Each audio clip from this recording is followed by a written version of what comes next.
सोचिए, आपकी आंखों पर पट्टी बंधी है, सामने भगवान के साथ एक जैसे स्वरूप खड़े हैं और आपको पहचानना है आपके अपने ठाकुर जी कौन से हैं।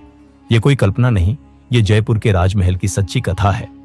जयपुर के राजा जो मुगलों से बचाकर वृंदावन से श्री मदन मोहन जी को अपने साथ लाए थे। राजा के लिए ठाकुर जी सिर्फ विग्रह नहीं थे, उनकी सांसें थे, उनका हृदय थे।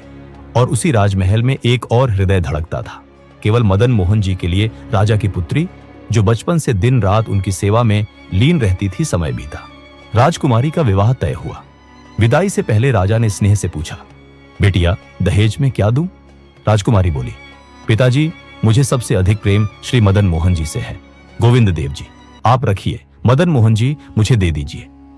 राजा की आंखें भर आईं और बोले, बिटिया तू जो मांगेगी दूंगा, पर ये मेरे प्राण हैं, मैं इन्हें नहीं दे सकता। लेकिन राजकुमारी अड़ गई, अगर मदन मोहन जी नहीं मिले तो मैं विदा नहीं होंगी। राजा ने अंतिम प्रस्ताव रखा, तेरी आंखों पर पट्टी बांधूंगा, तेरे सामने 7 मदन मोहन खड़े होंगे, 6 नकली 1 असली।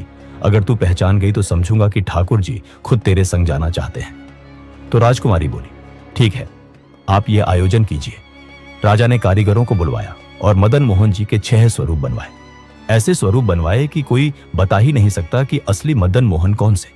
अगले दिन परीक्षण होना था। रात को राजकुमारी रोती रही और बोली, नाथ मैं आपको कैसे पहचानूंगी? अगर मैं चूक गई तो मेरे प्राण निकल जाएंगे। कैसे पहचानूंगी कि आप सत्य कौन से हो?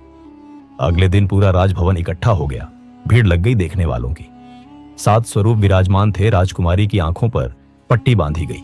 उसने जाकर के जैसे ही स्वरूप स्पर्श करने प्रारंभ किए, पहला स्पर्श ये नहीं, दूसरा ये भी नहीं, तीसरा चौथा ये भी नहीं, और जैसे ही 5वें स्वरूप के मुखमंडल का स्पर्श किया, गले का स्पर्श कर जैसे ही ठाकुर जी की भुजा पकड़ी, ठाकुर जी ने अपनी कनिष्ठा उंगली हिला दी।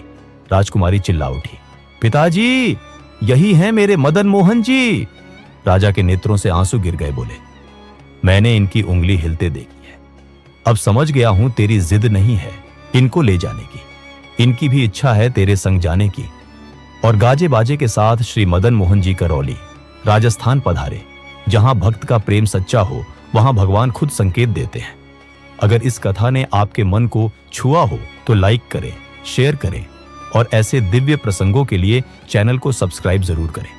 बोलो श्री मदन मोहन लाल जी की जय।